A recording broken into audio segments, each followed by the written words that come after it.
So I'm Brandon Buffington. I'm Master Distiller for Season 3 on Moonshiners, and I have my own business as Buffington House Fine Spirits. So you were on the show. Yep, I was on Season 3, did Master Distillers, and which competition based, and so I competed against guys from all over the nation, and I did a form of wheat. It's called ancient grain, and so it's a really old form of wheat, and I used some blood oranges and honey in there, and my recipe and what I distilled on the show ended up being good enough to win the competition and earn the title of Master Distiller. So you won. That's really impressive. Good job. No, I appreciate it. But who inspired you to do what you're doing?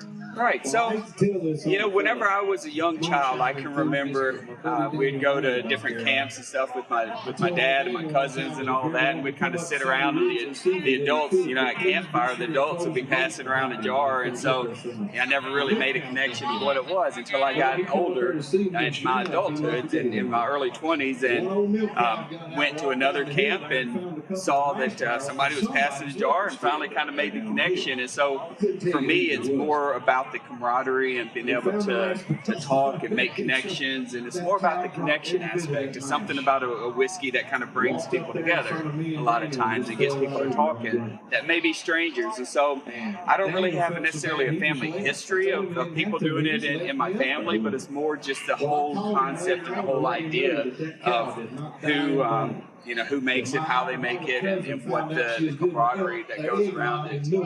So that's kind of my inspiration. Instead of it being passed down like a family business, it was more of just people around you kind of made it. Right, yeah, it was definitely more people that were just kind of around, and people that I saw how complete strangers could kind of come together over a same topic, a familiar topic, and so that's what really inspired me. And I saw you had the corn husker there. Is that your grain of choice? Because I know in the older days they used, I think it was rye.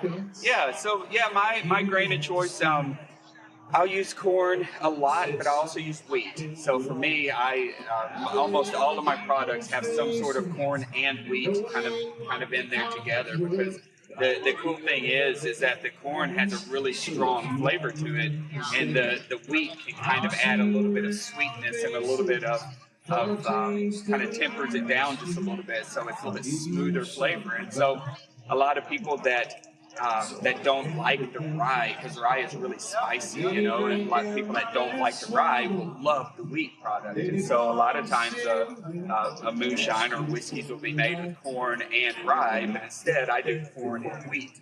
And so it gives it a little bit different flavor and a little bit smoother, sweeter flavor to it that a lot of people tend to like. Well, that was going to be my question, was depending on what grain you use, that changes how it tastes or how. Yeah, absolutely. Yeah, because typically, again, kind of a standard bourbon is going to have it's typically going to have 51% corn, and then it'll have some barley and some rye in there. And that gives it kind of a little bit of a spicy flavor to it, and a spicy mouthfeel. And so changing those components around, still having corn as the basis, but having wheat or barley or honey malt or something else in there can change that flavor profile. And especially whenever, because I like to do a lot of aging too and making my own bourbon. And so whenever I do that and put it in a barrel and age it for 2, 3, 4, 5 years, then it adds a different complexity to it, that in a different way that it actually physically feels in your mouth. And so I'm really into that kind of, how does it feel in your mouth? How does it taste? What does it, what kind of flavors are you getting out of it? And so, I try to use as little sugar as possible, because, the yeast, that's basically what yeast do. Yeast converts sugar into alcohol. And so I try to use the least amount of sugar in there as possible. Granulated sugar, and because that can tend to affect the flavor just a little bit more. So I like to keep it kind of as simple as possible, and mostly grain is my base. All right, well, thank you. Yeah, thank you. And what's your business name? Sure, so I'm Buffington House Fine Spirits. You can look me up at www.brandonbuffington.com.